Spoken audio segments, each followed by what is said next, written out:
It's The Local Show on News Radio 570 WSYR, a service of Geddes Federal Savings and Loan and Safe Harbor Wills and Trusts. The Local Show, featuring conversations with business owners, employees, and local business leaders about their successes, challenges, and reasons for doing business right here in Central New York. The Local Show is locally produced by Zoey Advertising. Now, your hosts, Tom and Steve. Welcome in, ladies and gentlemen, to The Local Show, the 2023 Spring Edition. I'm your host, Tom Soccocio Jr., along with my friend and co-host, Steve Roberts. The Local Show features conversations about local businesses.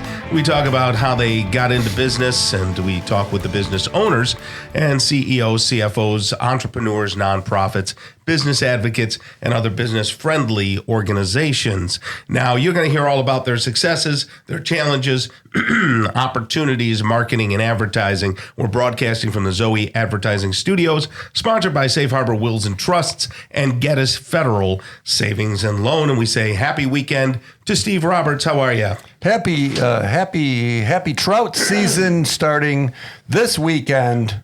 Tom, aren't you excited? No, I'm not. I'm trying to get over a cold. I had the daughter had a cold, the wife had a cold, my son had a cold, and I said, when Dad gets a cold, I can't make a living. Yes. And so nobody cared. Nobody cared. And they just sputtered and spit and everything all over the house. Last weekend, I had a great time with your son. We went to visited a whole bunch of maple farms, New York State maple syrup weekends. That's wonderful. And that kid's got some skills. Yeah. And ironically enough, he's up for adoption. Yeah. So it's a win-win for everybody. He does eat a lot. Yeah, he does eat a lot. But we had a great time. Good. I enjoyed. He's a funny kid, and we learned some photography stuff together, and it was dandy. Yes, he's different from me. Indeed, he's more fun. There you go. Hey, we've got a great show all lined up for you, folks. We're going to talk with Aaron Powell, the owners of J-Dog Junk Removal and Hauling, and then Jim Deacon stops by. He's the owner of Crossroads Auction. Scott Farnett and Gary Butterfield are the board president and construction supervisor, respectively, of the Syracuse Habitat for Humanity. Sev Ganella stops by, director of operations at Celan-All in Syracuse. And then Kevin Nichols, owner of Nichols Energy Solutions. We'll have a conversation with him. We had him on, a long time ago. I think he just started the business. It was like going on 4 years ago, Tom. Yeah, he must have just started. And then Dan Tagliamonte is the founder and lead designer of Sea Culture. Elijah Puccini is the owner of Mellow Roofing. And then Alex Bem, the executive director of Clear Path for Veterans, all on The Local Show today. So we say a hearty, healthy good morning to Aaron and Aaron. How are you? Good morning. Which Aaron is which? I'm going with the Aaron to the male. Aaron? Yes. Okay. Aaron, yes. Perfect. You got it. Very nice, folks. So give us a little bit of background. Who wants to take the first question about the background? How'd you start this thing? Yeah. So we started researching J-Dog about 7 years ago. A fellow veteran, a friend of mine, took me to a J-Dog in Albany, capital region, and we kind of got the walkthrough of how it works, what it's all about. So it's not homegrown; it's a franchise. It's a franchise, I didn't know that. Yeah. And it's a franchise in technicality. We are part of a larger thing. Mm-hmm. Our big mission is give back. J-Dog does a ton of give back, and that was my attraction, was the veteran angle and the give back angle. We researched it. I researched it, and then Aaron and I researched it for almost 5 years before we decided to pull the trigger and kind of go into it. So you're a veteran. What kind of veteran are you? I joined the Marine Corps in 1996. Unfortunately, I was discharged in 2000 due to an injury. So I'm a disabled veteran. So the J-Dog journey, like I said, it's all about give back. It's getting back into the military swing of things. The camaraderie, of course, the pick things up, put them down aspect. So we get to show kind of what we're made of, and we get to share it with our community. And there's a ton of give back. So what do you do? Tell us about the business. What happens? So J-Dog is what? We do junk removal and hauling. We will come out. We will pick up any items you no longer need or want. And the biggest thing that we do is when we pick those items up, we keep 60 to 80% of those materials out of the landfill. So How we're do you do a recycler. When we are going to pick up items, we look at them. If it's something that's reusable, donatable, then we make sure it doesn't go into landfill. If it's scrap metal, we recycle that with the metal recyclers. So would you say some of your competition just throws it all over to the landfill? Is that the general mode of junk removers? It's what we see, is it their typical day-to-day operation? I can't really speak to that. I've seen it that way. I know we pride ourselves on keeping that 60 to 80% out. Right. And there's a ton of veterans locally that need items. We get calls every week, people that are directed to us because they need, beds, because they need dressers or couches or just simple housewares. Televisions. Those are things we keep out of the landfill. So frame it. So you pull things out of houses, and junk isn't always junk. Correct. Is that fair? Correct. Okay. And then you must have a warehouse or somewhere where you tuck this stuff, unless you got a really big truck. And then you repurpose it. Correct. Yes. Wow. That's exactly what we do. Wow. Look at that. And we do have a massive warehouse. In 2018, we purchased a farm that had dairy outbuildings that we don't have a dairy farm. So we are able to house a lot of items. What's some of the craziest things you've hauled away? Some of those things we really can't talk about on the radio. So as far as the crazy side of it, we have to keep this, I think, PG. Yeah. So maybe on another show we can talk about the crazy things. So what about the PG stuff? I mean, have you ever gone in and you see these, Tom, you see hoarders, right? Yes. And when you think junk removal, I think I can't get through the house. I can't, and there must be some of that, but probably a lot of the junk is more organized than that, maybe? Yes, absolutely. I'm going to speak to the hoarders thing really quickly because we do go into homes that are hoarded. And one of the things that we're proud about is we do treat jobs with respect, integrity, and trust. So that's part of the reason why we wouldn't necessarily share stories on the radio about that. But those are difficult situations. Hoarders don't want to be hoarders, or family members taking care of. So it's a real thing. Yeah, it is a real thing. You're not just talking about somebody who has like a propensity to save spoons. No. It's just like they really get crazy. We have gone into situations, yeah, where the codes enforcement is making them clean stuff out. Yeah, These people don't want to lose their items. Jeez. And most people would look at that and you're like, that's trash. That should have been thrown away years ago. But we take care of those situations. So I hear empathy in there. So much empathy. And I heard the Marine answer. I can't speak to that. That's a great place, because just because you know something doesn't mean you need to share it with everybody. Correct. So what kinds of business are you looking for? What's an ideal client for you guys? I mean, we want to meet everybody. We want to know everybody. We want to help everybody that we can. To say there's the perfect client out there. I mean, yesterday, me and my employee, we went and loaded a piano out of a little old lady's garage. No problem. That was the first 15 minutes of our day, was loading that piano. That's fine. That's just part of our day to day. But she loves us. We got that piano out of her garage, and she's going to call us again because we showed up on time early. Actually, I can't help it. I'm broken. I'm military. I'm 15 minutes. As you can see, we walked in here early. I'm 15 minutes early to everything, and it drives my wife crazy. It drives my employee crazy. But I can't help it. And nobody's ever mad at me when we're early. So it's when I have to call and say, geez, we're stuck in traffic, we're a little bit late, that now I feel like I'm doing somebody a disservice. How many employees? One. Just one? Oh, okay.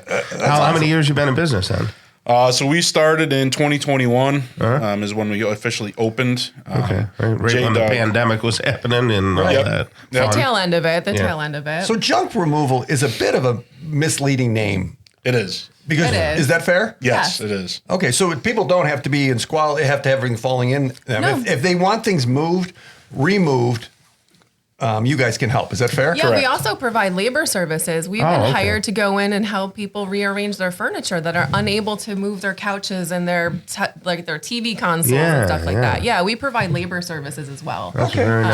So they can go to jdogjunkremoval.com. Just jdog.com. jdog.com. Yes. Okay, and is the phone number, if you're looking for something, this is the number I have, 264-8472. 8472? That is a direct line. So 315, right? The big area code, Tom? Yeah. 264-8472.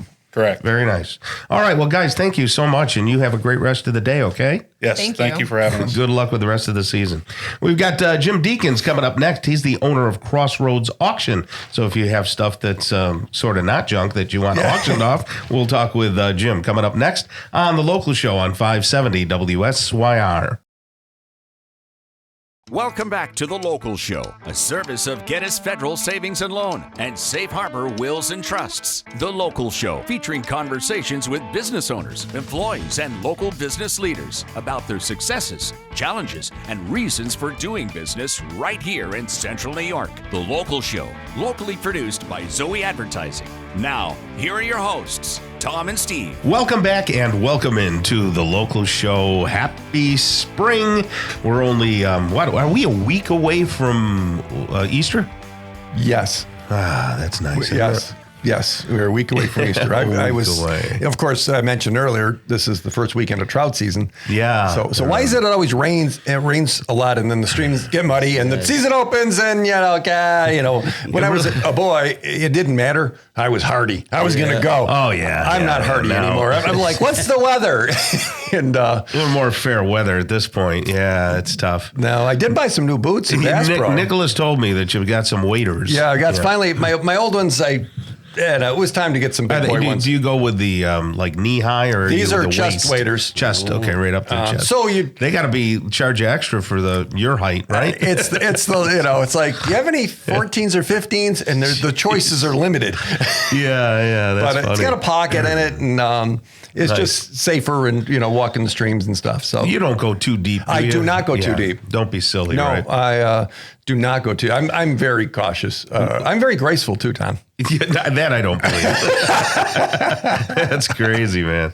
Hey, look, let's talk a little bit about Geddes Federal Savings and Loan. Tell us what's going on over there. It is mortgage season. That'd be first mortgage, but also it's home equity lines of credit. All the things that people are wanting to do to their house. Spring is here. Yeah, that's right. The deck, the pool, the kitchen. People are borrowing off the home to do that. Rates are good. If you got equity in your home, go for it. And if it is a first-time home buyer, they got special programs.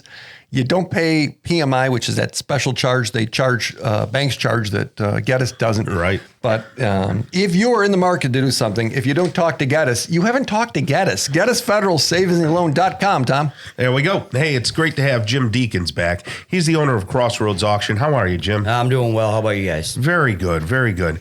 People can keep up with you at crossroadsauction.net, crossroadsauction.net if they want to see the website. Jim, tell us a little bit about your personal background, how you got into auctioning.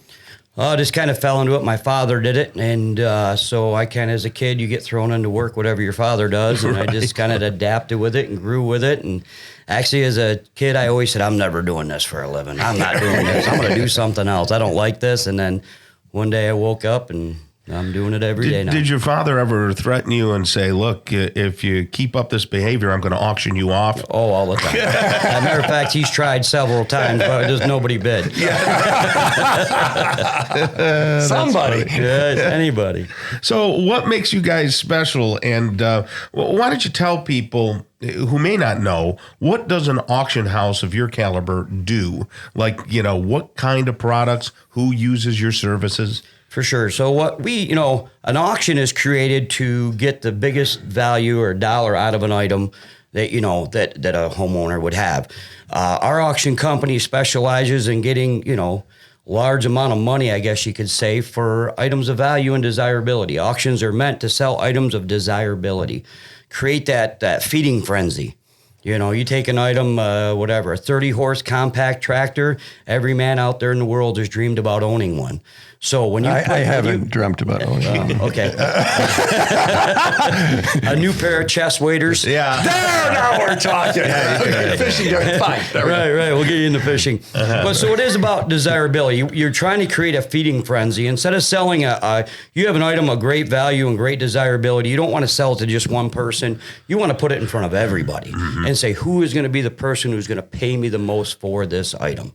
Right. And it's gone too, right? And it's gone. Right. There's no, and I don't put down anybody's business, but Craigslist, you put it out there, who knows who's coming to your house. Oh, gosh, how would you handle the that's finances, horrible. especially if it's a $30,000, $40,000, $50,000 item you want to sell. You know, how is somebody going to show up to your house in a briefcase, or what's going on here? So a lot of people call us and say, listen, we got a desirable item. It has a great value. We don't want to deal with the nonsense it takes to have to sell this item. Sure. That's where we step in and we say, okay, we do this. So, and we take care of all the financing, all that stuff, especially in the large value items. Yep. Now, last time we talked, you said something about having a special car auction.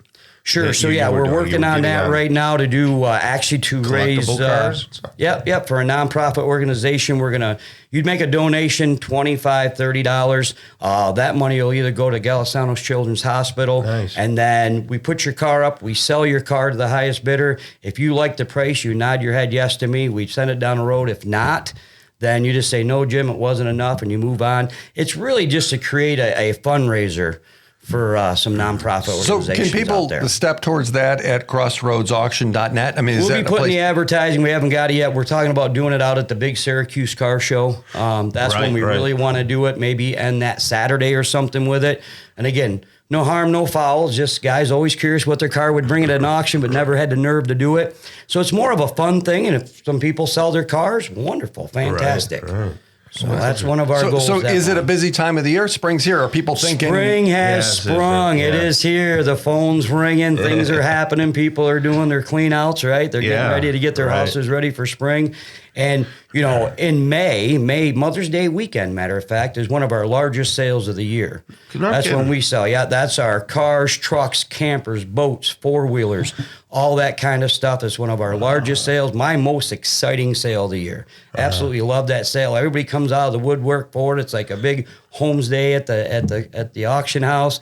And so people actually come out to your place. They'll come out to the place. That's an in-person auction. That one is. Yep. So can people see it online if it's in person, or is it either or? Yeah, no, you can do. Well, you can't watch it online. You can see all the photos. Go to our website, crossroadsauction.net. You can go there and watch the photos start popping up, and you'll see side-by-sides, four-wheelers, campers, boats, tractors, implements of all sorts, tons of building materials, and people come right out. It's kind of like the New York State Fair at Crossroads. Now, when is that? When is that? As Mother's Day weekend. Okay. Really? I do believe people bring their moms? Well, I do it on the 13th because I figure nobody else is doing anything on Saturday because they don't want to blow Sunday. So, so that's the best time to get there. It just kind of fell that way 23 years ago. We've been doing the sale for 23 years. And it's a great day. Guys all come out, even whether they buy something or don't buy something. They go out there and see somebody they've seen in high school or haven't seen in 2-3 years, and everybody meets there, and it's just a fun day. So tell me, can you get a good deal? I know that you work for the people who hire you. Yep. If somebody says, hey, I got an RV that I want to move, and you're going to try and get them the highest value for that RV. So what would you say to somebody who's like me, a spendthrift, who wants to get the best deal? Would you say, don't come to my auction? No, I would not, because, I'm kind of like a referee or a broker, right? Between the buyer and the seller. Yeah. I'm the guy that stands in the middle. We all want our stuff to be worth as much as we can, and we're trying to squeeze every nickel out of everything we own. I'm the guy that brings reality, right? So your camper's worth $40,000 in the perfect scenario, right? But, I think that whoever Bill will pay, he'll probably pay $38,000 or $36,000 because he needs one, and we kind of work that together and work out that deal. Okay. But we do it within like 30 seconds. Do you ever not auction off items because you don't think they're well put together, or they have blemishes or whatever? Yes. So not everybody's prepared to sell their items through auction. We sit down. It's kind of a counseling session. Gotcha. I sit at the home. We talk about it. Some people are just unrealistic. Right. And then other people, I have to protect. Most people, I have to protect them from themselves, right? So you tell the truth. Yeah, and I tell them, they're just ready to liquidate their home, and I have to keep the vultures off their backs because people know people don't know. So 676-9091 if they want to call and ask you questions. 676-9091, crossroadsauction.net, Tom. There we go. Thank you very much, Jim. You have a great appreciate it, guys. Thank you. Great. Have a great rest of the day. Okay, coming up, we're going to talk with Scott Farnett and Gary Butterfield, board president and construction supervisor of Syracuse Habitat for Humanity, next on The Local Show on 570 WSYR. Welcome back to The Local Show, a service of Gettys Federal Savings and Loan and Safe Harbor Wills and Trusts. The Local Show, featuring conversations with business owners, employees, and local business leaders about their successes, challenges, and reasons for doing business right here in Central New York. The Local Show, locally produced by Zoey Advertising. Now, here are your hosts, Tom and Steve. And we're back, and that means you are too, because your ears are right here on 106.9 FM, 570 WSYR. And if you're lucky enough to catch the YouTube feed, you're probably seeing what's going on here, which is very interesting. I was wondering what you were going to say. Yeah, very interesting. I never know what you're going to say. I noticed Brad has a camera angle where it catches me from the back. And I pride myself on I'm 59 years old, and I'm like, oh, geez, I still have hair. And I'm looking, and you can see right to my scalp. And I thought, oh, my goodness, I don't have as much hair as I think. Well, you stopped combing the hair off your back, up your head, the Italian thing. Once you stop doing that, it thinned out, Tom. I know. It's just crazy. Can I get you a Local Show hat? I'll have to start using my ear hairs. Go with the hat. It works. Nobody knows I don't have any hair. Golly. But, I'm seeing a new doctor now. Did you know that? Yes. Not dating him, but It's good to hear. Dr. Joe Barry, who's on Sundays here on WSYR. I had been listening to him for years, and I thought, you know what? This guy's making a whole heck of a lot of sense. Yeah. And I said, I'm going to ditch my guy who, when I come in, my old doctor, it would just be like, let me see, how many medicines can I throw at you? How old are you? Shouldn't you be on this, and this? Well, no. Can we talk about my health? No, we don't talk about health. We just give you pills. I'm just surprised he took you as a patient. It took some doing. Me, actually. I actually had to arm wrestle him to get me to come on. Now that makes more sense. Well, I'm happy you're under professional care. Yeah, well, it's really a unique experience, and I'll unpack that more for you. I think everybody should go see Dr. Barry. He probably doesn't have enough time to see all the people, but because you're now taking all of his time. Boy, he regrets giving me that business card. I'll tell you that. Hey, folks, right now it's our pleasure to introduce a couple new people to the show. It's Scott Farnett and Gary Butterfield, board president and construction supervisor, respectively, of the Syracuse Habitat for Humanity. How are you guys? Good. Great. How's it going? Very good. All right. And Scott, am I saying your last name right? Is it Farnett or Yep, Farnett. Yep. Okay. Well, there you go. Unless you're on the French side, you want to call it Farnett. Farnett, yes. The fancy stuff. So, guys, let's start with you, Scott, since you're talking. You're the board president. Correct. Yeah. Okay. And how did you become the board president? What did you do before this? Well, I was involved with Habitat for Humanity at many levels. I worked for National Grid for many years, and I was actually the volunteer coordinator there that used to send out our volunteers to Habitat every Thursday. I see. Okay. But were you an electrician? Do you have a construction background? Or No, I actually built my own house when I was in my early 20s. No kidding. Yeah, I worked up at 9 Mile Point, and there was a bunch of us that were building houses at the same time, and we all learned from each other, and we just kind of built our own houses. And is it still standing? It's still standing. Okay, yeah, actually, they added an addition on, so I know the structure's still solid. Good. So, in case someone doesn't know what Habitat does exactly, could you explain that? Sure. So Habitat for Humanity has been around since the late 70s. There was a couple, Millard and Linda Fuller, who actually started Habitat for Humanity back in 1978.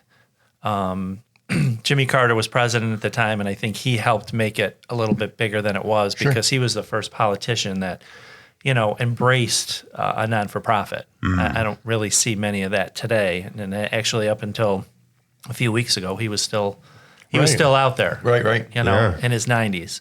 So, that's a testament to the organization as it is.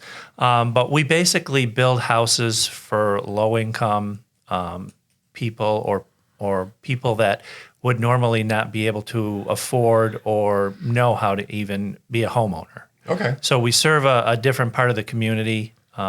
Right. And it's been a success for decades. And is Habitat Humanity in each city in the United States, or There's a lot of affiliates, is Okay. what they're called, and there's a lot of them. I mean, I don't even know how many there are. There's Habitat International that oversees the affiliates. Gotcha.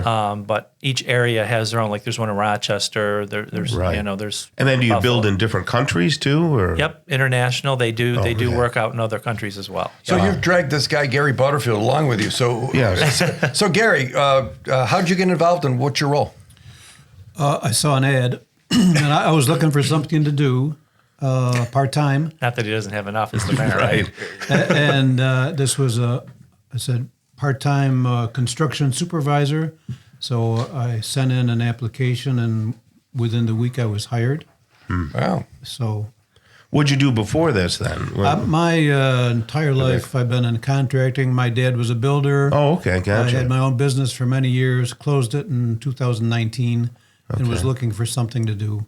And the job description fit what I was looking Yeah, for. yeah. So I'm having a ball so far. So wanted the mayor of North Syracuse to work this construction gig, right? Is that what it said? Right. Yeah, well, not really, but it fit. And Gary's dad and my dad worked together a couple hundred years That's ago. wonderful. Right? Yeah. Well, now I'm glad I know Gary because I've been a resident. Well, I'm in Cicero, but Okay. and I drive through North Syracuse all the time. So now Don't I'll use speed. your name. Yeah. Don't speed. Just saying. Now that you know I'm a huge celebrity and that I'm There you connected go. to Steve, There you go. you'll take care of me, right? Okay. Well, anyway, yeah, it seems to be a higher calling. So it's not just about construction; it's about a mission. So, what would you say? I come from a hardcore Italian family, where my grandmother and grandfather and all these people came over from Europe. They said, "Hey, you want a home? You work your butt off and you do what you got to do, and you get your education, and then you can have things." Right. And now, correct me and course correct me. These things that you're building, are you saying to people, "Don't work, don't do anything, and we'll get you a home"? No, absolutely not. What are you saying? It's not a handout. It's a hand up. Okay. So they have to put in sweat equity hours to help on the project. We do have, some homeowners that physically can't do that. So there's other ways. We have them, maybe volunteer in the restore or, other ways to get their sweat equity hours. They have to go Yeah. through a whole class through home headquarters that shows them how to pay a mortgage, Very nice. taxes, how to, mow a lawn. I mean, just basic things that a lot of people don't really understand because they've never been in that position. Sure. The loan does turn out to be a zero interest loan for them. We used to hold our own mortgages, but now we're going through different banks to do that because of the Gotcha. changes in the laws. But it's a low interest, or I'm sorry, a zero interest loan that they pay back, and they're a homeowner, and it's an exciting thing for people. Sure. When they have children, and It can lift you up, and it lift give them you up. hope. Yeah, definitely. Are you looking for volunteers? All the time. So tell me what kind of volunteers. My dad was a carpenter. I don't know which end of a hammer to use. How could I help? We would pair you up with him because he would teach you. or throw him out. One or the other. No, we do. We have people from all different walks of life that come in to volunteer that have never held a paintbrush or never dug, a hole in the ground to plant a bush. I mean, you name it. That's why we have somebody like Gary who has the patience to be able to show them what they need to do, and if they can't do that, then they put them on another task that they can handle. The stuff that Hochul is talking about, where she's saying, we need more of these homes. Are you connected with her, and are you building for her, or no? That this is different. No, this is different. Okay, gotcha. Yeah. All right, just wanted to know. Yes. No, I feel better already. Yeah. I'm sorry that I just said that. So SyracuseHabitat.org. They can get information. They could step towards you. Is that the right address? Yeah, if you go to Syracuse Habitat for Humanity, you can click on the link, and it's right there. And there's forms in there that you can fill out to volunteer, and we keep that updated pretty regularly to be able to get volunteers lined up for. How young can you be to join? 15 is Okay. you can be out there at 15.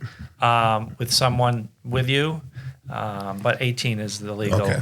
Gotcha. For anything that's major. Well, that's Scott Farnett and Gary Butterfield, board president and construction supervisor of Syracuse Habitat for Humanity. Thank you for all you do and all your people do. And you guys have a great rest of the day, okay? Thanks. Thank you you. too. It's You great as well. being here. Excellent. Coming up next, we're going to talk with Sev Ganella. He's the director of operations at Celan-All Syracuse. Stick around right here on the local show on 570 WSYR.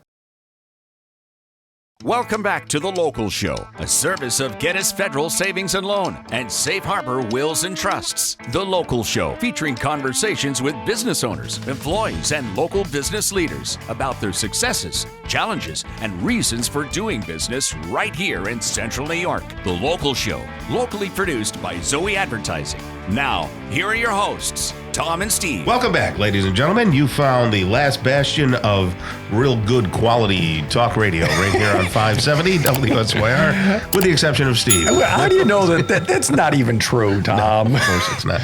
Well, when was the last time you heard anything true in media, you know? Just listen. Yeah. I listened to a lot of last Maple Week. I spent a lot of time in the car visiting Maple Farms. I did listen to a lot of podcasts, and there's some interesting stuff out there. There's stuff when you look at it and it's only had like a few hundred views. You know why? Once you start. And I don't know what's a view. How far do you get to check off a view? Yeah, I don't know. Or listen, if you listen for 10 seconds, that counts. When podcasting first started being popular, I used to call it pottycasting. I think I still will. Because the bottom line is, you don't have to have any qualifications. And of course, I come from an era where if you didn't have certain qualifications and certain, voice and all that stuff, you just didn't get on the air. You know, they didn't let you. Now it doesn't matter who the heck you are. You just start a podcast. Yeah, and advertisers, it's funny. People are like, well, we do a podcast. I'm like, okay, how many people listen to it? Right. And they're like, well, besides friends and family. Hey, right. Thank you, sir. Right. Yes, exactly. And we're 10 to 15,000 listeners here on the weekend. We appreciate the listeners of the local show. Plus, then there's the YouTube page. There's the iHeart app and all those other listens. So, conventional broadcasting still works remarkably, and then the other things. And I love that term, an influencer. Well, do you remember, just go back to your high school days or your college days even, and you had people who were just complete jerks and idiots, but they were key influencers, weren't they, in particular peer groups? And you thought to yourself, boy, I'd never like to see these people have a real voice. Well, all those jerks and weirdos have voices. They're able to be on podcasts and YouTube. Yeah. So it's sooner or later things have to even themselves out. Well, that's not true. I can only hope. I do believe there is hope, right? There is hope. Hey, we're going to talk with Sev Ganella right now. He's the director of operations at Celan-All in Syracuse, CleanAllCNY.com. How are you, Sev? Not too bad. How are you guys doing? Good. What does Sev stand for? What's that short for? Severino. Okay, that was it. That's what happens when you use a sharp knife. And you use it carefully. Severino. Very nice.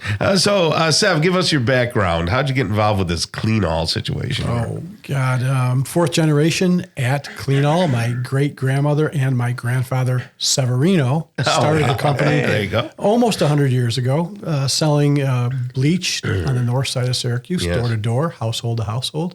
And it's grown from there. The bleach, the main component then, still a big part of what we do now. Bleach is chlorine with water, and we sell a whole lot of chlorine. Yeah, very nice.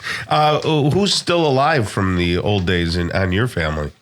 Because I don't have any of my grandparents anymore, but my mother.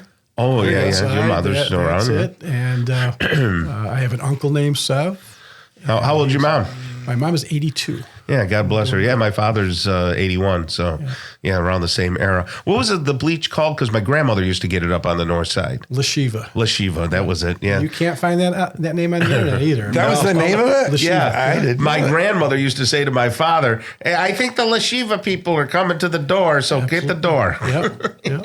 Isn't that funny? Yeah. My grandfather he'd be 3 gallons in each hand, and he had the carpal tunnel, after years and years of 3 gallons in each hand, up and down the stairs in the basement, gallons of bleach. Wow. And it used to be glass bottles then. So what's the difference between bleach and chlorine?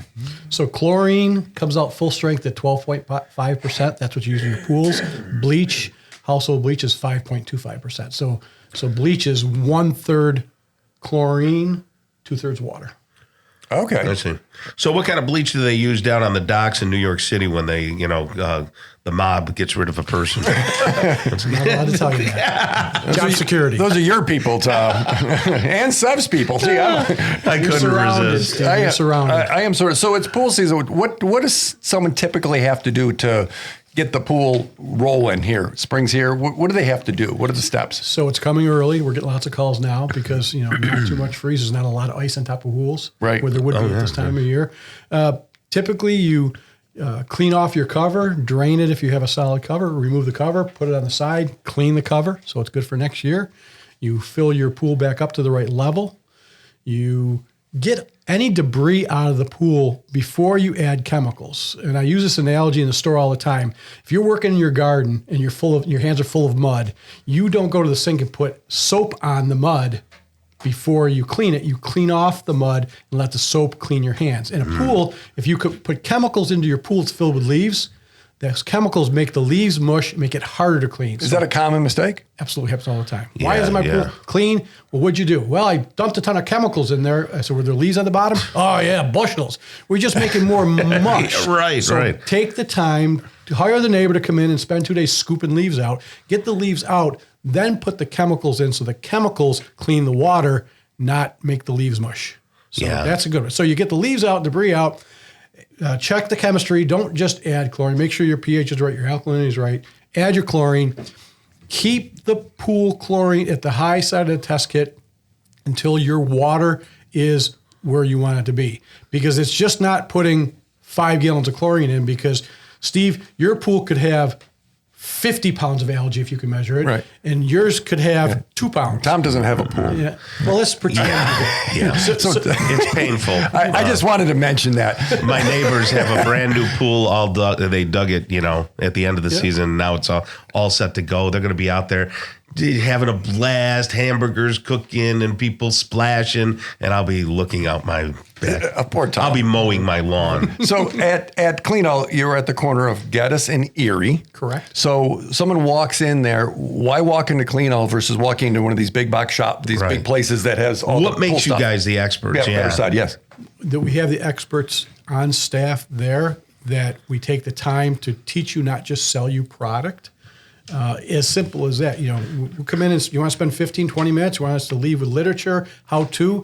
We have a service company. I've got service techs out there. We do commercial, residential work, everything. We do everything there is to do with pools, commercially and residentially, except build them. How about hot tubs? Is that a business for you too? We do warranty work at a bunch of different hot tub manufacturers.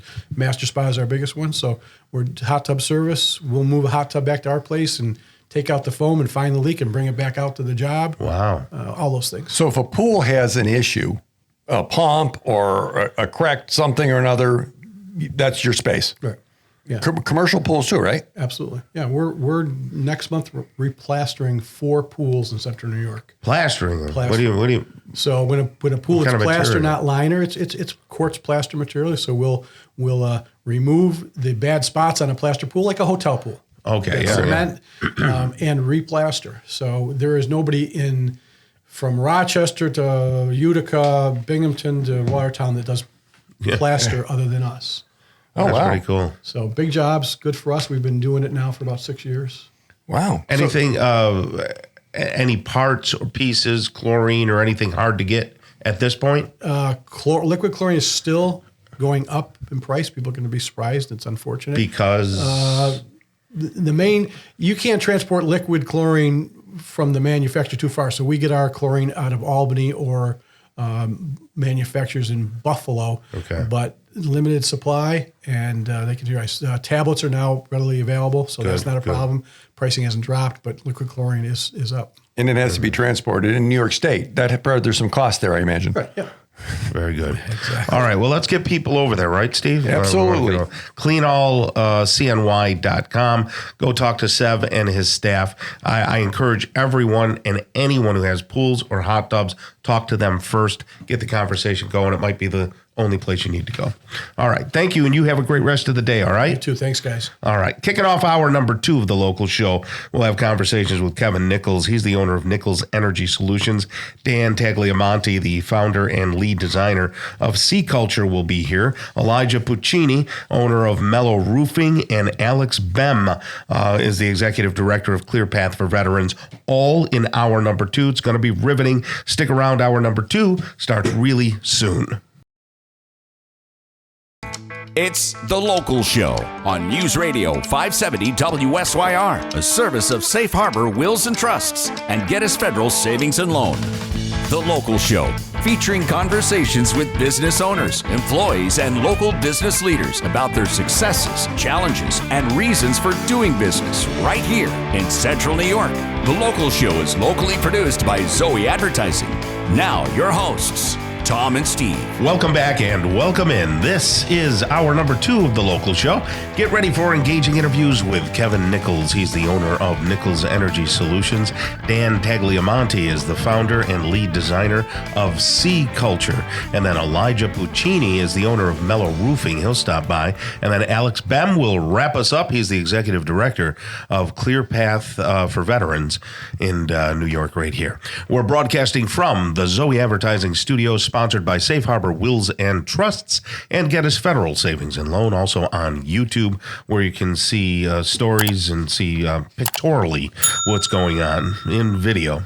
And we're trying to get that the subscriptions up, as the kids would say. You know, we need subs. Yes. We need likes and subs, man. Maybe that'll help. We'll use abbreviations. Yes, you can do. They are going up. Every week, we have 5 or 6 more here and there, and people are seeing That's it. nice. What do we have? Like, do we even have 100? No, we got 165 or That's 70 or somewhere around there. There's a girl who reviews coffee, and she's got over 8 million subscribers, just so you know. So, just to give you a little comparison. She probably looks. She talks about like, coffee. She's 15. Okay. You know, I mean, all right, she's a kid. Well, we're not her. No. We're the local show, Tom. That just goes to show you, though. I mean, just crazy stuff. People that do yoga, and to show you different positions for yoga, and they got like 8 million subscribers. I don't get it. Well, on our YouTube channel, they get to see that you're losing your hair a little bit finally. Yeah, Tom. that's beautiful. And they get to see my hat and imagine what's not underneath it. Well, let's see if we can kick up the subscribers here talking with Kevin Nichols. He's really popular, been on the radio before. How are you there, Kevin? I'm doing great. Thanks so much for having me today. Kevin's the owner of Nichols Energy Solutions. Now, you've been on with the Home Repair Workshop boys and all that, so you're no stranger to this. Right, yeah. I try to go on the Home Repair Workshop at least once a year. I find that is definitely great hosts who know a lot about residential industry. Sure, yeah. And that's where my main focus is, and they usually tee up some really good questions about solar. I usually find that homeowners have more or less the same 20 questions about solar. They just ask them in a different order every time. Right. So I want to just, answer that information as clear as I can and let people know that there's a local installer who's providing the solar projects that we do. What got you into this solar industry? Yeah, my brother Steve is definitely to blame. I was a sales professional in the time working in the staffing and recruiting industry, and he kind of had the bright idea to enter this industry. He was a RIT graduate. He's an engineer, and he had been working in the solar industry since 2012. And at the same time, New York State was starting to roll out the incentives, and we felt like the residential market was really underserved. Yeah. And we're Central New Yorkers born and raised. We're both from Liverpool. Sure. So we wanted to provide quality installations to our community and not have people thinking like they need to work with somebody from out of state or from Albany or somebody who's more focused on like solar field construction. The residential market is a different skill set, in my opinion, and that's our focus. Where did you go to college? Le Moyne. So you went to Le Moyne for what? For business? Or? No, actually, I was a history major. I was when I was asked to make the decision of what I'm going to go to school for, 17 years old. I want to be a history teacher, and things kind of changed from there. But the Le Moyne education, I really think, allows you to pivot. And for me, it was a sales internship with Hummel's Office Plus, a local office supply company. We know those guys. We know them, And that's kind of where I cut my teeth and learned that I like sales a lot. And then for me, it was just you're a over time. sick man. Over time, it was just about finding like what's the industry. When you're in sales, Yes. you're going to represent something, and you're putting your name into something, regardless of owning the company or not. Right. And for me, the solar industry made a lot of sense. I want people to save money first and foremost, and if we could do it in a way that's environmentally conscious, then it's a win-win. So top 20 questions. Tom, I'm going to take a shot. You can do go that, ahead. Joe, Yeah, right? sure. Okay. You can Okay. try. Kevin, there's not enough sun Bingo. in Syracuse to solar. That's So the how does number that one. work? So tell it. Yeah, so our weather, we have the gray weather, we have the snow. Does solar work? Yes, it does. Now, it doesn't work when there's a fresh snowfall on the panels and the panels are covered. But Gotcha. all of those other days of the year, even when it's a gray day, like yesterday was for the majority of the day, that doesn't mean that solar's not working. And the other nice thing we have in New York State that most other states are jealous of is a law called net metering. This is a concept much like rollover minutes from the old cell phone plans. Our systems are allowed to overproduce energy on a nice, cool day and then allow that overproduction to save you money in the winter months. So winter performance is kind of a moot point because we do have systems that overproduce in the spring, summer, and fall. Gotcha. We get a year's worth of energy out of our systems in like the 9 great months of the year for performance, and then let those winter months not perform so well. But that's okay because your credits are banked on your utility account, and it's all very transparently set up by your utility company. Okay. I want to see if I get another one of the 20. Yeah, Ready? that was definitely one of them. Yeah. So what's the ROI? Because this thing's expensive. Yep. How can you show me that it's going to actually save me money? Yeah, so the systems usually pay for themselves in a 7 to 8 year window. The number one variable there, though, is what are the conditions on site? If it's a really shady property with trees very close to where the solar is going to go, the performance is going to be weak, the payback period is going to be longer. The other key variable is, well, what's our cost for electricity 5 years from now, 6 years from now, 7 years from now? Our earliest customers received a shorter payback period than what I estimated back in 2015 because the cost per kilowatt hour from the utility companies is rising more steeply than we would have predicted.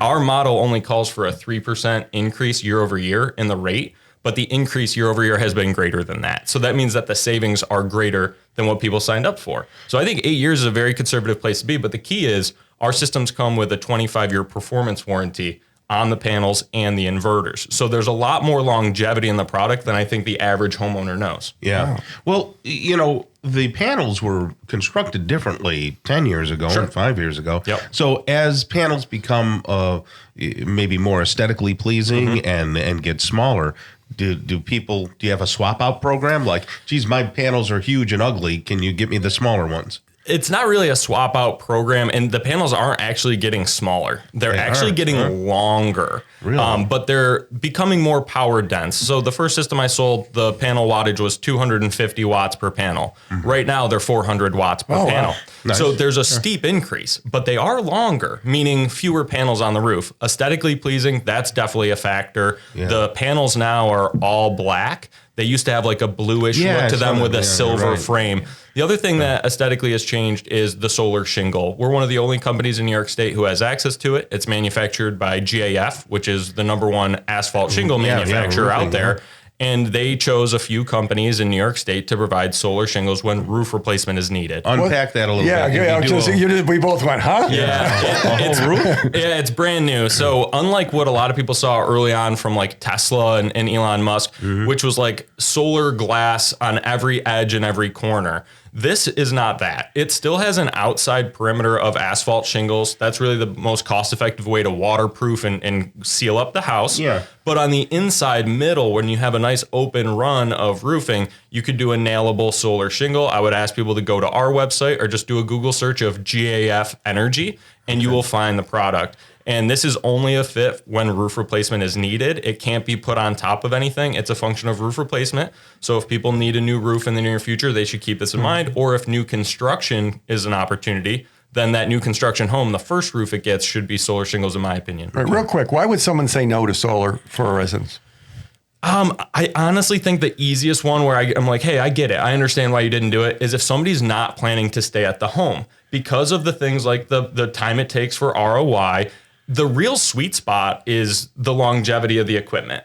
And so if you're not going to be the one to really recoup that benefit over the course of time, you're just kind of hoping to recoup your investment in the sale of the house. And then things can get a little bit tricky and open to interpretation. Now, do you feel that installations are going well? People want business increasing? We have a ton of demand. Our main challenge right now is staffing in terms of office personnel to support me, and then installation personnel to support my brother. So good. Well, Nichols Energy Solutions, Yes. right? NicholsEnergySolutions.com. I have 481-7412. Yep, that's my number. Call or text. 481-7412. Gotcha. Well, thank you very much. And you and your brother, thank you for all you do. Yeah. And have a great rest of the day. Thanks so much for having me today. Okay, you got it. Take care. Dan Tagliamonte is coming up next. He's the founder and lead designer of C Culture. We'll figure out what that's all about on the local show on 570 WSYR. Welcome back to The Local Show, a service of Safe Harbor Wills and Trusts and Geddes Federal Savings and Loan. The Local Show, featuring conversations with business owners, employees, and local business leaders about their successes, challenges, and reasons for doing business right here in Central New York. The Local Show, locally produced by Zoey Advertising. Now, here are your hosts, Tom and Steve. Back into it and back at it again. You've got the local show right here on 570 WSYR. Tom Soccocio Jr. right here. I'm the creative director at Zoey Advertising, along with the owner of Zoey Advertising, Steve Roberts, and Eggman in charge. What do bunnies have to do with eggs and all that stuff and Easter? You know, Nothing. It was actually the fertility gods, and it's this non-Jesus Easter thing that, I didn't even know that. Yeah, we got sucked into the thing. And oh, my goodness. Yeah. So really terrible. Nothing, let's be honest. You know, and the wife and I don't do candy anymore. And, you know, she's got the type 2 diabetes, and she is a sucker for those Cadbury eggs that are filled with some noxious junk. Yeah. So can't have those anymore. So we all know, I was talking about my 89-year-old mom, Yeah. whose 4 food groups all include sugar. And so those Peeps, the marshmallow things. Oh, yeah. You know, she'll buy those things and she'll just, they're gone. Right. But, and at 89, you know what? Eat whatever you want to eat. And she does. So actually, there's a package of them in my office, Tom, that I bought for her. Peeps, yeah. Peeps, 2 packages. So I'll give them to her. Stand those They're things. just like raw rush of sugar. Yeah. But not great for you. All right. Well, look, let's talk all things natural here. I don't know how that's a segue, but Dan Tagliamonte is here with us. He's the founder and lead designer of C Culture. I was thinking C and culture. Nice try. All that. I saw the attempt. How are you there, Dan? I'm good. Thanks for having me on. Well, thank you for being here, buddy. You have an interesting business. I guess Steve has talked to you a little bit. I like it when I don't know anything about, which is always the guest. Right. Sorry. Because then I have to research it, and I can act like the listener who might be hearing you for the first time. So first of all, give us a little bit of your background professionally and personally, and how you became to open this place.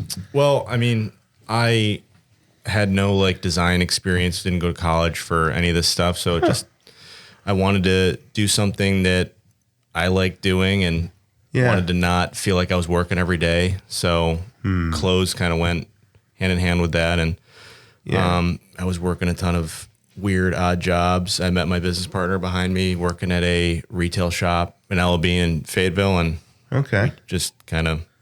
Did you go to college for anything specifically? I went to community OCC for a little bit, business development, and then just kind of got bored with it. I'm not a college guy. That's what happens now. Yeah. When you're not into it, there's no need in pushing it. We had our middle daughter, and I said, hey, don't do it if you don't want to. And she ended up becoming an esthetician and making, buku bucks doing that. Yeah. So, I was just sitting in classes and I just didn't care about any of it. Yeah. Because I felt like both my parents owned businesses, so it was super easy to start my own thing, So. Good for you. So did the idea, so you've got a store right in downtown Skaneateles. Did the store come first or the brand come first? What directed which one? So the brand came first. The store, building the store out is the craziest story.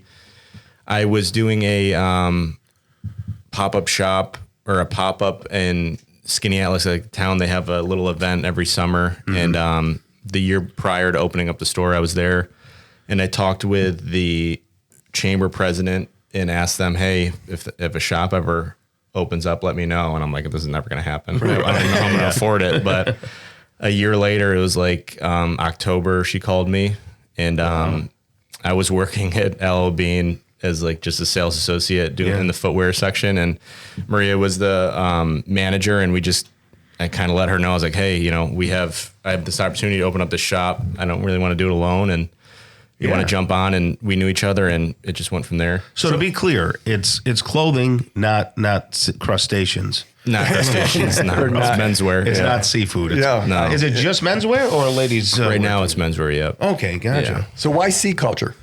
I love this question because I can go so many avenues with it, but you got 4 minutes. Go for it. Under the sea. Yeah. So when I wanted to build this business, I wanted it to come from something that's super easy for me to talk about, and like being out in the water, being by the ocean is definitely something that is what I like doing. And like I said, I wanted to not feel like work every day. And I built this thing where you can wear your clothes by the water. It looks at home more like by the water and then you can go into the city or in a harbor town and it looks at home there too. So, so casual, but nice. Yeah. Is that what I hear you saying? Just durable, well-built, quality. Those are kind of our words to describe the So it's clothing. not, so it's a little more high end than some things might be. Is that fair? Yep. For sure. Yeah, so it's not grunge. You're not wearing this when you're skateboarding. No. And that's like that's where like it seems like where everyone goes when they want to start a clothing brand. It's like this streetwear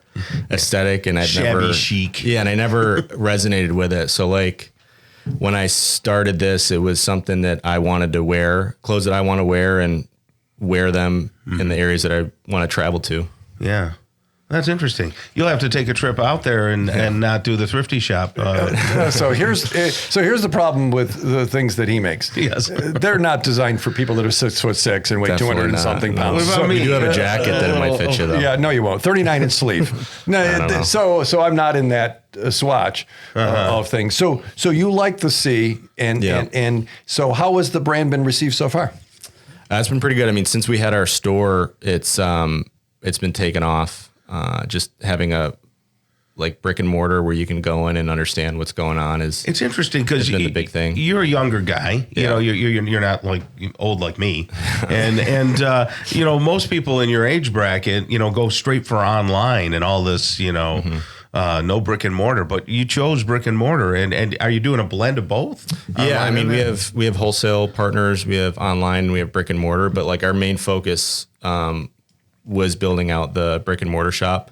And that's just from me as a kid. Like whenever I when I like something, I go all in on it. So like when I was starting this clothing brand, there's brands that I followed that I fell in love with, and would always like dream of going to their stores and seeing what the stores look like. Yeah. And I like a store personally. And when I would tailor trips around the stores that I would go to. Like if I were just going to go to Martha's Vineyard, I'd wanted to see like the Vineyard Vines shops and all that. And I tailored a trip to that. And you learn a lot of things by doing that. I mean, here this last weekend, Tom, I was out doing Maple stuff, and I was down towards New York City. So I'm like, I'm close enough, and I went down to B&H Photo, which is the photo capital of photo and video electronics, huge building, the biggest camera store in the world. In the city, right? In the city, right? So I went to the Lincoln Tunnel, did my thing, and was able to experience, touch, and feel it. Right. And I think that's what you were trying to exactly. Yeah. Right? Like I want someone to know about our shop, and obviously we want more than one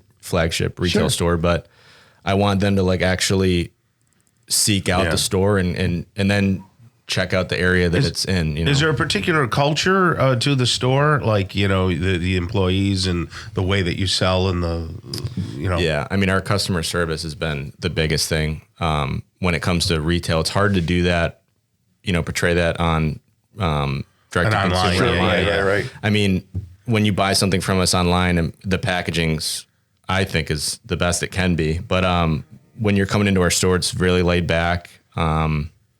You get served alcohol, a little bit of whiskey. If you're going to go in there, we have a cigar humidor. We have a full line wall that's filled with cigars and that's stuff that I like doing. And so the website is seaculturebrand.com. Yep. Right. Where is the store located in Skaneateles exactly? 11 Jordan Street. So if you're looking at Doug's Fish Fry, right across the street from that. Oh, great. Yeah, that's easy enough. Yeah, good. All right. Well, look, we wish you the best of luck. And if you want to make anything that's specifically branded with the Zoey logo and everything like that, we'd be happy to Get some do extra that. fabric. Yes. Licensing problems, I don't know. Yeah, there you go. Dan Tagliamonte right there, founder and lead designer of Sea Culture. And we want to mention your partner at all? Or? Yeah, Maria Saccharin's behind me. She's Okay. partner in crime. Thank you, Maria. Everything you said made sense. Okay, good. Very good. Thank you for your input. Coming up next, Elijah Puccini is the owner of Mellow Roofing right here on the local show on 570 WSYR. Welcome back to The Local Show, a service of Safe Harbor Wills and Trusts and Gettys Federal Savings and Loan. The Local Show, featuring conversations with business owners, employees, and local business leaders about their successes, challenges, and reasons for doing business right here in Central New York. The Local Show, locally produced by Zoey Advertising. Now, here are your hosts, Tom and Steve. And we're back into it and back at it again. Welcome back to The Local Show. Thank you for spending the quality time that you have to be with your friends and your family, but you choose to do a little listening to The Local Show right here on 570 WSYR and 106.9 FM. And of course, you can see under the hood on YouTube. So you can see Tom's bald spot on the back on the camera shots from behind. Starting to go in the back there. You know, it depends if I have too much hair gel in or not. What's hair gel? Hey, you don't use hair gel. You need scalp gel. You need that stuff that is on that Bugs Bunny thing when they did that. Scalp moisturizer. Yes, no, it's true. I don't need hair gel. Tom. Oh, good golly. Well, we all get old and start to die. So anyway, on that uplifting note, let's talk to Elijah Puccini. Elijah sounds like an opera singer. Elijah Puccini is the owner of Mellow Roofing. So I don't know if those two worlds collide, opera singing and roofing. I mean, I can sing, but it won't happen here. Right. I get you. It's only a 2-hour show.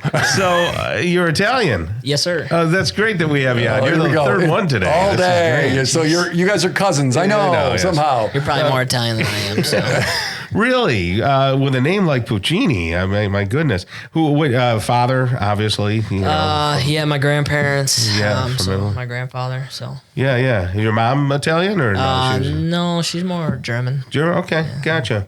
And originally, are you homegrown? Are you from Syracuse? I am. So I originated in Syracuse, went to H.W. Smith near Lemoyne College there. Yeah. And then my family around, I want to say like 6th grade, moved us out to Baldwinsville where I graduated high school. Okay, so you went to Durgee and all that? Or, Yeah, the Bees. The Bees, yes. Baldwinsville High School. That's great, man. So what got you into roofing? I mean, that's out of all the construction trades, even framers, I say that roofing has got to be the most difficult. You're standing, on the roofs in cold weather and hot weather and, all that. So what made you go that way?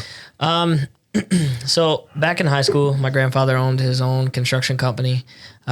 He had quite a few rental properties as well that he used to kind of flip, and he had his, like I said, his own construction company. Yeah. So for me, it was kind of, I started working with my hands at a young age. If I still had to be up there roofing today, I probably might not be doing what I'm doing. Oh, so you're not actually doing the work. You just got not people. anymore. We have people. I still go out into the field. I still handle things. I take care of people. Because usually roofers come in gaggles. There's not like you don't see a single person on the roof. You see about 20. Right. Yeah, that'd be a tough job. You might be there for a month. Right.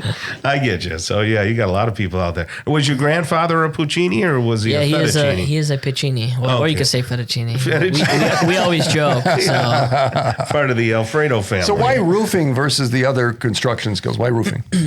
For me, I always like a change of pace. So I like to move around. So I could typically do a house in a day, give or take, without it being a rush job. At most, on a large commercial asphalt project, I've probably been maybe 4 days, 5 times. Right. But if you look at all the other projects, usually there for extended amount of time. So whether that's like landscaping and you're creating a whole backyard as if you're in California. Sure. Siding can take 2 weeks to a month. So I really like to change pace, meet a lot of different people. So why do people hire you? Short story. Years ago, the house that we used to have, I needed a roof. Yes. So I did the thing, call a few roofing companies. Right. So the 3 different companies showed up. I don't know why it's the magic number, right? The first guy showed up on his motorcycle. Yes. Oh, wow. We were done. Okay. And then the last 2 were a mix, and you kind of judge people by what you see, right or wrong. Do they have the equipment? Do they have are they writing it on their elbow, or is it right? And we didn't hire the least expensive one, and we were happy with who did it. And the guys retired or moved or whatever it is, but it was good. So how do you stand out in the mix? Because there's lots of roofing companies. There are lots of roofing companies, but professional ones, like you just said, is key thing. The biggest difference is our people, I believe in. We don't just hire any yokel, so to speak. Okay. I've always been one, because I'm a young guy. I reinvest in my company constantly and my people. I want the best what's for the customer. In a short amount of time, people can see that. Obviously, our online presence, our advertising that takes place, and usually when people come up to us when we're out in public, overall. So you present yourself well, because I've seen a lot of guys, and I have to be honest with you, they're smoking on top of the roof. Mm-hmm. They've got their shirts off, bandanas wrapped around their heads. They look like a gang from Compton is on the roof. No comment. I have seen it, but we do not authorize that one. So. Yeah. Okay. So you're a little bit different. Everybody. Yeah, we like to be clean cut, straight to the point. Ultimately, if people don't serve our same values in the company to the customer, then they're really not a fit for us. I don't like to have, in their earlier days, so to speak, people just have bodies to have bodies around. Right. I want people that are ultimately going to. So what's with the Mellow roofing name? Mellow. What's the Mellow? So most people think of Carmelo Anthony. So I grew up a Mellow fan. Oh, okay. So Syracuse basketball. When I first got out of the service, I had a couple different jobs. Took some time off to watch my fiance graduate college. Mm-hmm. I was working for Armored One, a bulletproof window and door company. Okay. And then, I went off to SU for engineering. I already had my associates, but I wanted to finish my bachelor's because it was free, quote unquote. Yeah. Which branch of the military? Army. All right. Fort Hood, Texas. Thank you for serving. Yes, thank you, man. So for me, it was just one of those things where I was. So you're veteran owned, obviously. Yes, sir. Yeah. So late one night, it was like 3 a.m. Yeah. Because for the first actual 6 months, I had a different entity, and basically, I was looking at everything, and I said, "What do I want to do?" I had a buddy who did HVAC for me. I did landscaping, power washing, roofing. Not afraid of work, Tom. Right, no, right. I wanted to see what our market demanded. Sure. So ultimately, after 6 months span, I really realized you have to niche down. All these other guys that want to go and do 12 jack of all trades kind of thing. Yeah. We only do roofing. I don't. I bet you get a lot of referrals. We do quite a bit. Yeah, I'd say it's number one. Really? So, yeah. Yeah, that's your number one way of doing it. So re-roof, is it ever good to re-roof? I personally do not recommend it. If somebody is okay with, I guess, kind of skimping out, but the next homeowner is going to have to deal with it. It's not the right thing to do. No. We usually kind of explain it as like it's like layers of a cake. So if you don't have let's say an up and over roof, no dormers, no chimneys, no peaks, no skylights, that kind of thing. No areas where you have to put a lot of flashing, so to speak. Like I said, basically it's like layers of a cake. You're just adding on, and you can't flash anything correctly. So what happens is when that water's seeping down, it's going to go towards that entry point, and it's going to kind of seep down in because there's no flashing there. So what's the process if someone wants to get a quote? How does it work with Mellow? So you can either call us at 315-741-7049, press extension 1, or you can go right on our website, and there's a form that directly goes to us. How about financing? Because it's such a big purchase. Do you provide that, or do you hold the money? We do. So we work with several lenders. So Americu, all your key banks, home headquarters locally. Okay. Yeah. So we work with several. We give people usually, a whole financing page or monthly installment page that they can ultimately select from, because we want them to narrow down the options. And, obviously, like we understand, today it's anywhere between $8,000 to $15,000 for an average ticket. Yeah. So, do you do anything in the metal market? Currently, we do not. Okay. So, like I said, it's a specialty. You really got to know what you're doing. It's an expensive mess up compared to somebody fixing. Last question: how do you stand behind your work? Ultimately, a lot of people don't go back. We go back. whether it's something you don't like to your eye, something that needs to get fixed. And I know it's easy and simple, but I promise there's a lot of people that don't go back. Great. Well, that's Elijah Puccini right there, owner of Mellow Roofing. And you can certainly give him a call and go to the website, MELO for mellowroofing.com, right? Yes, sir. Okay, there we go. You have a great rest of the day. You guys too. Thank you for stopping by. Alex Bem is coming up next. He's the executive director of ClearPath for Veterans, right here on the local show on 570 WSYR. Welcome back to The Local Show, a service of Safe Harbor Wills and Trusts and Gettys Federal Savings and Loan. The Local Show, featuring conversations with business owners, employees, and local business leaders about their successes, challenges, and reasons for doing business right here in Central New York. The Local Show, locally produced by Zoey Advertising. Now, here are your hosts, Tom and Steve. Welcome back, happy listeners, to the You crack me Local up. Show. How do you know happy listeners? Well, of course, they're smiling. They're smiling now. They're smiling because they know it could be near the end of the show. So It is near the end of the show, Tom. Finally, we can get a reprieve. We're broadcasting from the Zoey Advertising Studios, sponsored by Safe Harbor Wills and Trusts and Gettys Federal Savings and Loan. Also on YouTube under Zoey Advertising. It's Tom and Steve and the Local Show. Tell us a little bit about Safe Harbor Wills and Trusts and why it's so important to protect what you got. You crack me up. I'm so laughing at you. All right. Safe Harbor Wills and Trusts, been around since the beginning. They've been guests on the show. If you haven't protected your home and life savings, you need to have a conversation with them because long-term care is going to eat it up if you don't protect it. Yeah. You just have to. So maybe just have a conversation about updating your will, but really have that conversation about potentially a trust. And you don't need to have tons of money like you do, Tom, to have a trust. Right. Regular people put their home in a trust and protect it. So talk to our friends, John Murray over at Safe Harbor Wills and Trusts, 370-9977. SafeHarborWillsandTrust.com, Tom. If you have to go into long-term care, I want you to just rest assured, I'll send Nicholas I love your son. to say hello to you. All right. It's our pleasure right now to bring on Alex Bem. He is the executive director of ClearPath for Veterans. How are you, sir? Doing great. Thank you for having me. It's great to have you here. We appreciate that. Steve and I did some work back in 2016, and I think we're starting to create a relationship with the organization. And we went to the golf course and did the drone over it, took some pictures, and toured the facility. And it was really, really nice over there. It's a gorgeous facility. We sit on 78 acres. It's a warm and welcoming place for veterans and their families and the community to gather. Absolutely. How long have you been there? Been there since 2015. Okay. I went to ClearPath and joined Melissa Spicer, one of our co-founders, and her team to help build a career services program for veterans and their families. Okay. And then I worked with the staff in operations, and now I serve as the executive director. That's so awesome. So tell us, who owned the property originally?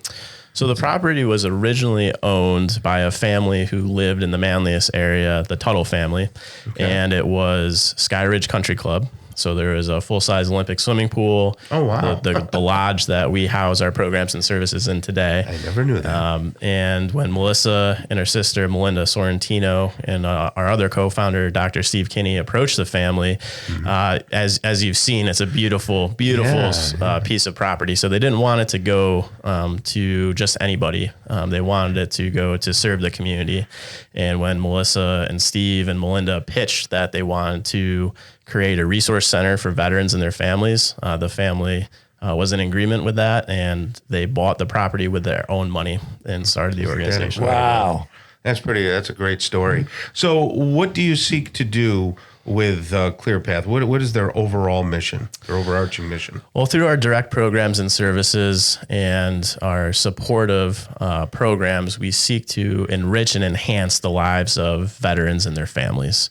So that can be through our service dog canine training program, career services support, our wellness program with integrative medicine, as well as our peer support services. Is it just for people here in the Syracuse area, or do you serve a larger geographic area? So we've expanded to serve 33 counties throughout New York State. 33 counties? 33 counties. That's like most of them. It's amazing. And it's really, it's due to the mission. Communities see the value in bringing communities together to serve veterans and their families. Right. So we've expanded into Rochester. We're in the North Country. We also have offices in the Southern Tier in Vestal, New York. So we cover Broome County. And most recently, we're in Hudson Valley as well. Great. How important is peer counseling to the organization?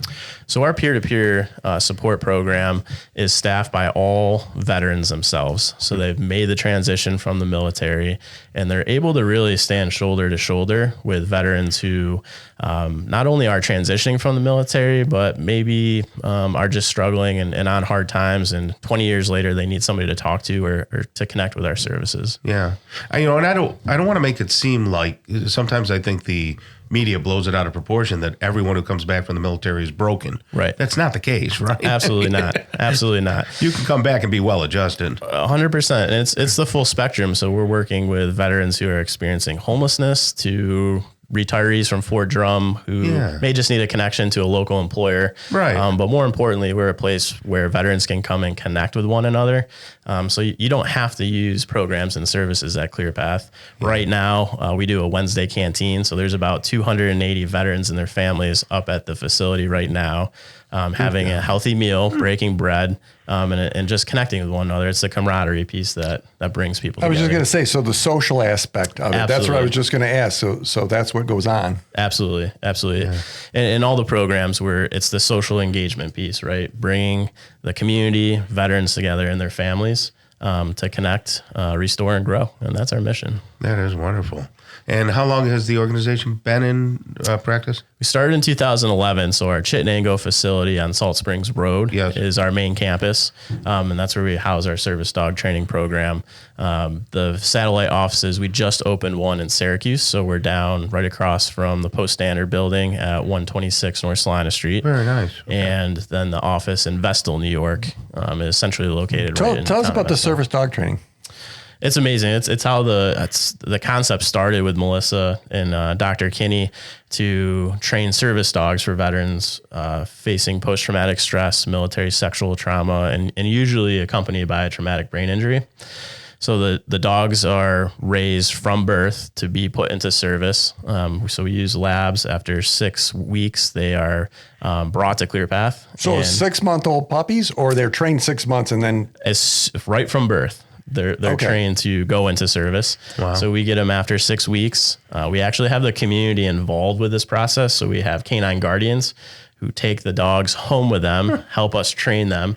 You got to give it back, though. You have to give it back. You have to give it back. A little lab puppy. It's tough. It's tough. Right? Yeah, that's got to be. But when they're ready, they're matched with a veteran at no cost, and the veteran then goes through an intensive service dog training program. And we were just accredited last fall by Assistance Dogs International. So it's a world governing body of service dog training. So we're at the top of the industry standard for training. So what do you see in the future for the organization? We see continued growth. Right now, our facility in Chittenango, we're running out of space. So we're looking at expanding the canine program with some more infrastructure on the property, specifically a canine training center, as well as some overnight cabins. So families can come from out of town and utilize the canine program and other resources at the facility and stay on the property. We do retreats for women veterans and veteran spouses and caregivers. So when they're there immersed at the facility, we want them to be able to stay. So the infrastructure piece is going to be a big project for us. In about 30 seconds, can you tell people why they should hire a veteran? So veterans bring a unique aspect to the workforce, right? They're going to be there on time. They're going to complete the job, the tasks at hand. Mission accomplishment is a big thing in the military, right? So we're going to get it done no matter what. And all of the employers in this area have been great to work with to hire veterans. So we really appreciate it. And he did that in 30 seconds. Did you see that? He kept his promise. Thank you. Very good, Alex. Thank you so much for what you do. And thank you for your personal service, as well as helping all these veterans. And the organization's wonderful. I can't say enough about it. Thank you, man. man. Well, we really appreciate it. Thank you. Okay, Steve, that's going to wrap up the local show, just so you know. Time to you go gonna pull fishing. out your pole? Time to go fishing. Okay, get in that stream, and Steve will be the one with the new chest waders. Yes, the new shiny boots. Yes. Very nice. On behalf of the local show, Zoey Advertising, and Tom and Steve, God bless you and your family. Get out and get some vigorous activity today and every day. Make it a point to help someone who's maybe less fortunate than you, okay? The local show is heard every Saturday morning from 11 to 1, and then again on Sunday morning from 7 to 9. Listen together with a friend. It's more fun that way. Until next week, get down to business and keep doing business locally. Tell your friends about the local show right here on 570 WSYR, 106.9 FM, the iHeartRadio app, and on YouTube at Zoey Advertising 3809.